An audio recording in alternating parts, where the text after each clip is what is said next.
Good morning, St. Francis, and good morning, people of God. It is Monday, the 22nd day of July, 2024. It is Monday of the 16th week of the year, the 16th week in Ordinary Time.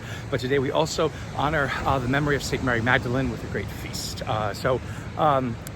Still in Long Beach Island, still in Beach Haven, in New Jersey. It's going to be a very humid day today, so you can already feel it. So there's a haze on the water. Everything's not as clear as it was yesterday, which was a nice, beautiful day. Interesting thing about New Jersey, they rake the beaches. So in case there's any debris left by those who should not have left debris, because the garbage cans are right there, because if they done that, the state comes in, the city comes in, the township comes in to rake the beaches. Always kind of a little insight that is part of New Jersey's care of the shoreline. And of course they could rake the beaches because they could pay people to rake the beaches, because it doesn't cost a lot of money, but it costs money to come onto the beach. It's public, but not free public. So it's just kind of an interesting kind of thing. It's when you see the tractor lines that have raked the beach in the early morning, made it ready for people to come to sit by it today, shoulder to shoulder, humanity in so many shapes and forms. But today we remember Mary Magdalene. Like I always say before, get away from the idea of her having been a prostitute or whatever it is. Again, it's an unhappy male-dominated church, a clerically male-dominated church who doesn't understand women at all, although we keep saying that we do. And again, being fearful, basically, of the power of women to turn Mary Magdalene again into a prostitute. Now, again, in one way, sure, okay, it's wonderful that if we could say there was a reformation in her life and she left her evil ways or whatever they were to join Jesus. And that is something important that can happen, again, because prostitution is not a good thing. So, but the thing about it is, there is no evidence in Scripture that says that she ever was.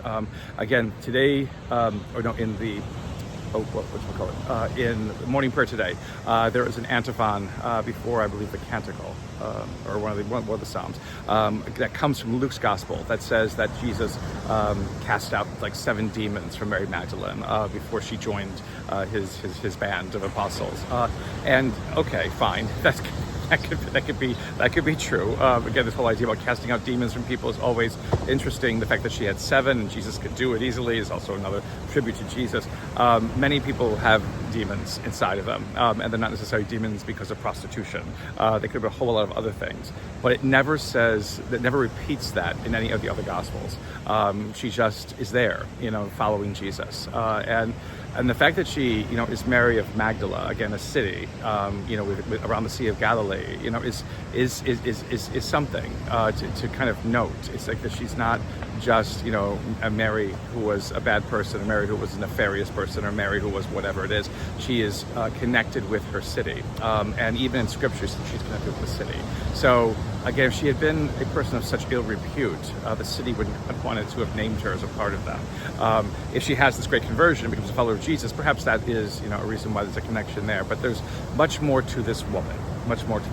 And we see that in the gospel chosen for today, where it's John's gospel, in which again the disbelief and the pain and the sorrow of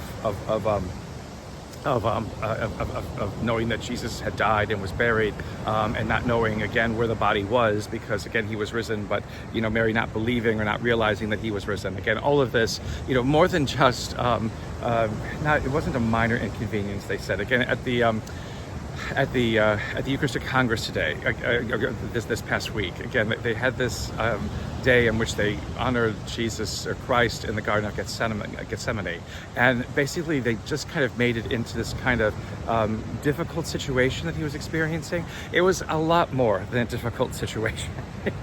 It was tragic, and it could have turned the tide of God's will had Jesus decided he did not want to go to the cross. So it's not a minor inconvenience, as it seemed that they were trying to say within the Congress. And again, just a little kind of a not very good theology.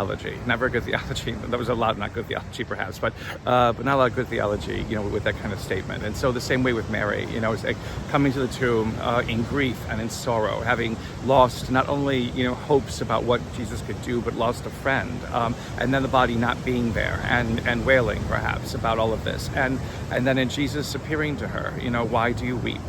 This Jesus is not here; he has been raised, and then he appears to her, and he tells her, go and tell people that I have been raised. Go and tell them that this was true. Go and tell them that this was that what I said would come to pass had come to pass. It is not a fallacy, it is not false, it is not just an idea, but this is true of what's happened in my life. And now what can happen in your lives, that death does not have the final say, nor does hatred and pain and sorrow.